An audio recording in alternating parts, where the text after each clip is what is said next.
Gundogan, il s'est retourné, l'espace il est comme ça, le gardien il était convaincu qu'il va arriver, je dis bien, avant Haaland. Tout le monde est même convaincu, je pense, que Haaland ne va pas toucher le ballon. Mais on vous a dit que Haaland, c'est un Jamaïcain. Tu as vu comment il s'est retourné? On dirait les Jamaïcains quand ils font le relais. Ou les Américains, ou whatever, tous les sprinteurs au monde quand ils font le relais 4x100, 4x400.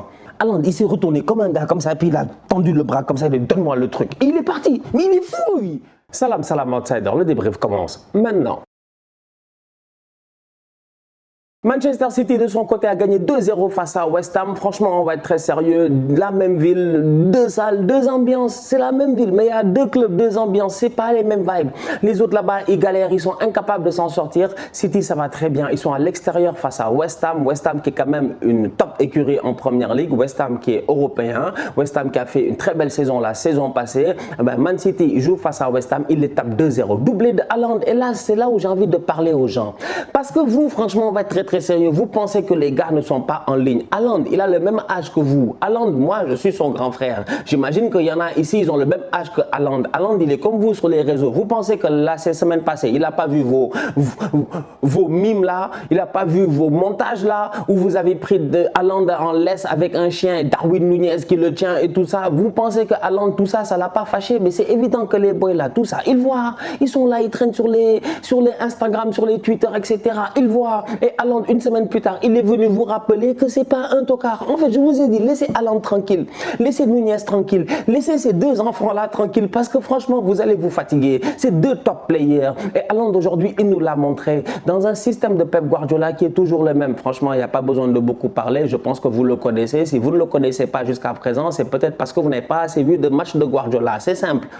Le gars, il vient, il nous balance des 4-3-3 ou des je ne sais pas quoi, mais il ne joue jamais avec 4 défenseurs. Ils sont soit 3, soit ils sont 2. Aujourd'hui, ils étaient 2, il n'y a pas de problème. Les 3 au milieu, ils sont là, je dis bien, pour densifier. Ça devient intéressant. T'as Kyle Walker et Cancelo qui rentrent. Par contre, là où Pep Guardiola, je pense, il a changé les choses par rapport à Haaland. Sincèrement, on va être très sérieux. Et c'est ce que moi, j'ai remarqué aujourd'hui. Et même par rapport à Liverpool. Parce que la semaine passée, j'étais venu et j'avais dit que City n'était pas prêt.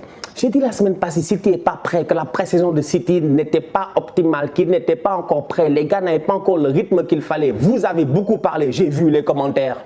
J'ai vu les commentaires. C'est pour ça que j'aime les outsiders. Parce que moi, des fois, je parle, les gars ne sont pas d'accord. Mais moi, j'aime bien quand vous n'êtes pas d'accord parce que ça me permet de me recalibrer. Mais sur ce point-là, franchement, je ne suis pas d'accord avec vous. Je vous ai dit que Liverpool était plus prêt que City. C'est tout. Le match était bon. C'était un très bon match. Mais à la fin, la balance, je dis bien, a pesé parce qu'il y a une équipe qui était plus prête que l'autre. City, aujourd'hui, si tu regardes bien, le dispositif tactique là, avec les 2, les 3 au milieu de terrain, était bien, il n'y a pas de problème. Cependant, offensivement, les 5, la structuration des 5, moi, elle m'a intéressé. Pourquoi? Parce que je regarde aujourd'hui le boy Kevin De Bruyne. Et je me dis, en fait, Pep, il ne s'est pas fatigué. Il s'est dit, j'en ai 5, et bien je vais créer 2 duos de 2 sur les côtés. Et je vais laisser mon attaquant au milieu. Et puis lui, il va se gérer, il va voir là où il va trouver des ballons qui traînent et il va claquer son but. Donc du coup, tu te rends compte que tu as un Kevin De Bruyne durant tout le match qui est extrêmement discipliné sur le côté droit. C'est un genre de demi-milieu droit, je ne sais pas comment appeler ça, franchement. Il est là, il est tranquille, il est posé, il combine constamment avec Phil Foden. Et là où c'est intéressant, c'est que vu que Foden, il est pertinent, il est intelligent et qu'il lâche vite le ballon, le côté Foden, De Bruyne est au top. Mais top côté, franchement, top côté, top performance de leur part, ces deux-là aujourd'hui. Ils ont été excellents. Franchement, moi, ils m'ont fait plaisir. 2 top joueurs, franchement. Ils étaient sur le côté, ils étaient là à combiner, ils n'avaient aucun problème, ils étaient dangereux. Kevin De Bruyne, vous le connaissez, 6, 8, 10. Sa palette est extraordinaire. Phil Foden, il est difficile à prendre, sa protection de balle, ses pieds arqués. Bref, c'est un boy très technique. Aujourd'hui, Pep Guardiola, franchement, à mon humble avis, il a rééquilibré son équipe. Et tactiquement parlant, avec un poids comme Haaland, il fallait rééquilibrer ton équipe. Maintenant, de l'autre côté, Jack Grealish. Jack Grealish, là.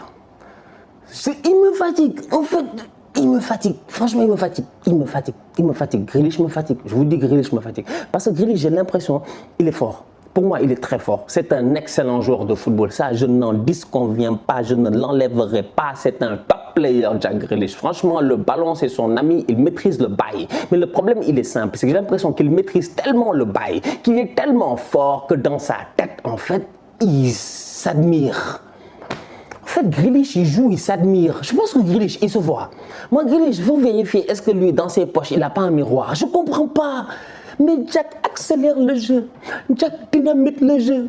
Jack, t'as Gundogan à côté de toi. T'as vu Gundogan, comment on lui a donné le ballon? Il s'est retourné, il a lancé Haaland.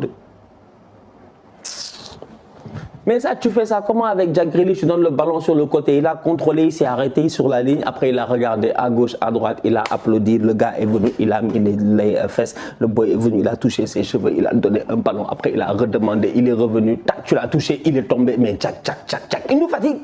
Il nous fatigue. Franchement, on va être très sérieux. Tu as besoin aujourd'hui d'avoir cette même vivacité.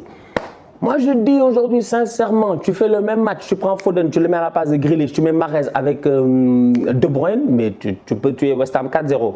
Tu peux tuer West Ham 5-0, 6-0 même, franchement, toute honnêteté. C'est que Grealish est ralenti absolument tout. Grealish est dangereux, il est fatigant, franchement, il est fatigant. 100 millions d'euros pour un boy qui est incapable aujourd'hui. Mais Grealish, s'il te plaît, dynamite quoi, en fait, il peut. Mais on dirait qu'il est bloqué, on dirait qu'il est dans sa tête. Il est trop lent dans tout ce qu'il fait. Donc bref, le 2, ça va. Les 3 devant, je pense que vous êtes d'accord, ça va. Les combinaisons 2-2 là-bas, ça va. Et puis l'autre, il est devant. Tu as vu, ça fait très Guardiola. C'est comme la vidéo là où il est en train de dire des trucs. Tu passes par là, tu fais comme ça. Ça fait très Guardiola. Il doit venir en disant, vous êtes 2 comme ça, vous êtes 3 comme ça. Vous êtes 2, 1. C'est un fou. Mais ça marche. Et avec Haaland, ça marche. Et maintenant, parlons de Haaland. C'est un malade. C'est un malade. Vous avez vu les courses du boy, vous avez vu les courses à la limite du hors-jeu, vous avez vu sa manière de courir. C'est un fou en fait. C'est-à-dire qu'il n'y a rien qui est normal dans son football. Vous savez, aujourd'hui, on peut être là en train de parler de talent, de tactique, de machin chouette et tout. Mais le problème, c'est qu'on sait qu'il est talentueux. Et on sait que tactiquement, il est capable de tout absorber. Donc, du coup, en fait, la seule chose qui fait la différence, c'est sa méchanceté. Et Haaland, il a l'air méchant. En fait, il a l'air méchant. Haaland va aller chercher le record de Alan Shearer. Les gars sont à 262 buts en première ligue. Haaland va éclater ce record. Il en a déjà 2. C'est incroyable. Je pense que les Shearer eux-mêmes, ils savent déjà. Franchement, soyons honnêtes. Haaland aujourd'hui, comment il se retourne? Il part. Bluffant. Mais Gundogan, il s'est retourné. L'espace, il est comme ça. Le gardien, il était convaincu qu'il va arriver, je dis bien, avant Haaland. Tout le monde est même convaincu, je pense, que Haaland ne va pas toucher le ballon. Mais on vous a dit que Haaland, c'est un Jamaïcain. Tu as vu comment il s'est retourné? On dirait les Jamaïcains quand ils font le relais. Ou les Américains, whatever, tous les sprinteurs au monde quand ils font le relais 4x100, 4x400. Haaland, il s'est retourné comme un gars comme ça, puis il a tendu le bras comme ça, il a dit, donne-moi le truc. Et il est parti. Mais il est fou, lui.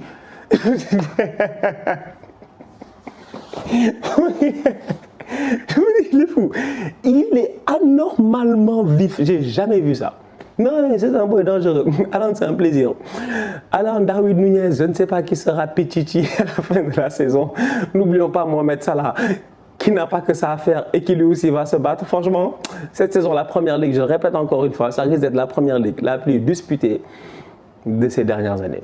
Incroyable. La famille, on se capte très bientôt pour un nouveau débrief. D'ici là, on continue à liker, on continue à partager, on s'abonne. On est ensemble, on reste en santé, c'est le plus important. Tous outsiders.